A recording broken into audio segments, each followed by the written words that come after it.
Buchireddypalem municipality 27 వార్డులుగా విభజన. రానున్న ఎన్నికలు 27 వార్డులలో నిర్వహిస్తాం. కౌన్సిల్ సమావేశంలో 9 అజెండాలకు ఆమోదం. మున్సిపల్ చైర్మన్ మోర్ల సుప్రజామురుని. బుచ్చి మున్సిపాలిటీ గ్రేడ్ 2గా అప్గ్రేడ్ చేయడంతో 20 వార్డులను 27గా విభజించడం జరిగిందని, దీనికి కౌన్సిలర్లు ఆమోదం తెలిపినట్లు మున్సిపల్ చైర్మన్ మోర్ల సుప్రజామురుని తెలిపారు. మంగళవారం మున్సిపల్ కార్యాలయంలో కౌన్సిలర్లతో సాధారణ సమావేశం నిర్వహించారు. ఈ సందర్భంగా మాట్లాడుతూ ఎమ్మెల్యే వేమిరెడ్డి ప్రశాంత్ రెడ్డి, ఎంపీ వేమిరెడ్డి ప్రభాకర్ రెడ్డి సహాయ సహకారాలతో బుచ్చి మున్సిపాలిటీ అభివృద్ధి చేయడం జరుగుతుందన్నారు. అందులో భాగంగా గ్రేడ్ 2గా హోదా సాధించడం జరిగిందన్నారు. రానున్న ఎన్నికలకు 27 వార్డులుగా విభజించి 27 వార్డులలో ఎన్నికలు జరిపించనున్నట్లు ఆమె తెలిపారు. నగర పంచాయతీలో ఉన్న ప్రజలు ఎక్కడ నివాసం ఉంటే అక్కడే ఓటు హక్కు ఉండేలా సరిచూసుకోవాలన్నారు. వీటిపై ఎలాంటి అభ్యంతరాలున్నా నగర పంచాయతీ కార్యాలయంలో సంప్రదించాలన్నారు. అనంతరం కమిషనర్ బాలకృష్ణ మాట్లాడుతూ ముంబై జాతీయ రహదారిపై ఆక్రమణలు దాదాపు తొలగించడం జరిగిందని, డ్రైన్లలో పొడికలు తీసిన తదుపరి సర్వీస్ రోడ్డు ఏర్పాటు చేసేందుకు కృషి చేస్తున్నామన్నారు. దీనిపై MP Vemireddy Prabhakar Reddy national highway అధికారులతో మాట్లాడడం జరిగిందన్నారు. ఈ పనులను 2 నెలల్లో పూర్తి చేసేలా చర్యలు చేపడతామన్నారు. డ్రైనేజీలు క్లీనింగ్ చేసేందుకు త్వరలో మినీ రోబోను తీసుకురాబోతున్నామన్నారు. రహదారుల వెంబడి దుకాణదారులు ఎలాంటి ఆక్రమణలు చేయకుండా వారి హద్దులలో వ్యాపారాలు చేసుకోవాలని సూచించారు. ఈ కార్యక్రమంలో వార్డు కౌన్సిలర్లు, నగర పంచాయతీ అధికారులు తదితరులు పాల్గొన్నారు.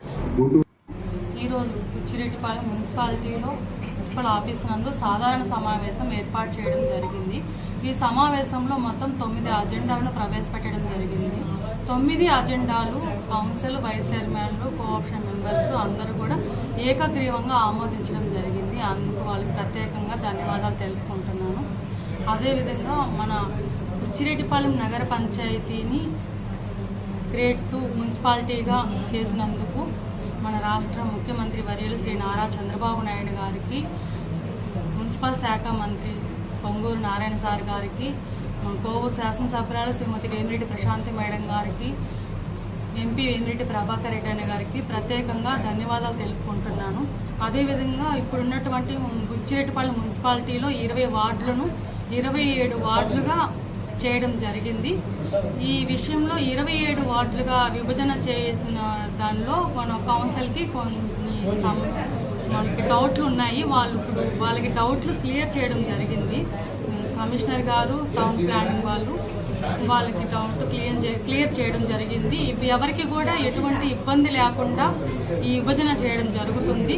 దీనికి కౌన్సిల్ కానీ ప్రజలు కానీ అందరూ కూడా సహకరించవలసిందిగా కోరుకుంటున్నాను. అందరికీ ధన్యవాదాలు. ఈరోజు కౌన్సిల్ సాధారణ సమావేశంలో 9 అంశాలని అందరు గౌరవ సభ్యులు ఏకగ్రీవంగా ఆమోదించారు. అందులో భాగంగా ఈరోజు బుచ్చిరెడ్డిపాలెం పురపాలక సంఘం గ్రేడ్ 2 అయిన సందర్భంగా 20 వార్డుల నుంచి 27 వార్డులుగా విభజించడం జరిగింది. దాన్ని కూడా కౌన్సిల్ సభ్యులందరూ కొన్ని చిన్న అభ్యంతరాలు తెలియజేసి దాని ఆమోదం తెలియజేశారు. ఆ విధంగా నెక్స్ట్ వచ్చే ఎలక్షన్కి 27 వార్డులకి మేము వెళ్తాము. ప్రజలందరూ కూడా బౌండరీస్ ఫిక్స్ చేస్తాము.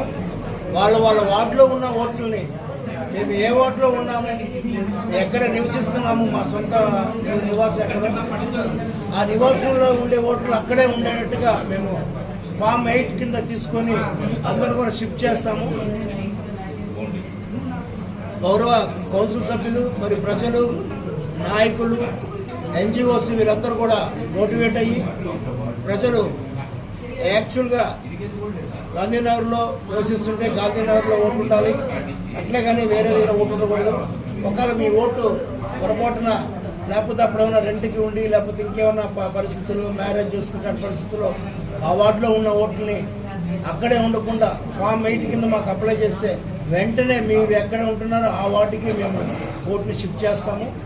ప్రజలు కూడా అవగాహన చేసుకొని ఈ ఓటర్ ప్రక్రియ చాలా విలువైంది. రేపు పొద్దున ఎలక్షన్లో నా ఓటు ఎక్కడికి వెళ్ళింది, ఇక్కడికి వెళ్ళిందంటే అది పూర్తి బాధ్యత మీ మీదే ఉంటుంది. మీకు అవకాశం ఇచ్చాము. మీరు ఎక్కడ నివసిస్తున్నారో అక్కడే మీ ఓటు ఉండాలి. మీరు ఇంకా అదర్ విషయాలు కూడా అంటే మేము అక్కడే వేస్తాం ఓటు అన్నప్పుడు మీకు ఫామ్ మాకు ఇచ్చి డిక్లరేషన్ ఇవ్వాలి. కాబట్టి మీరు దయచేసి కూడా అందరూ ఎక్కడ నివసిస్తున్నారో అక్కడే మీ ఓటు ఉండాలి. ఆ వార్డులో మీ ఓటు ఉండాలి. ఏమన్నా మీకు సమస్యలు తలెత్తితే నా దృష్టికి తీసుకొస్తే వెంటనే రెక్టిఫై చేస్తాము. కావున అందరూ కూడా దీన్ని గమనించాల్సిందిగా కోరుకుంటూ సెలవు తీసుకుంటాం.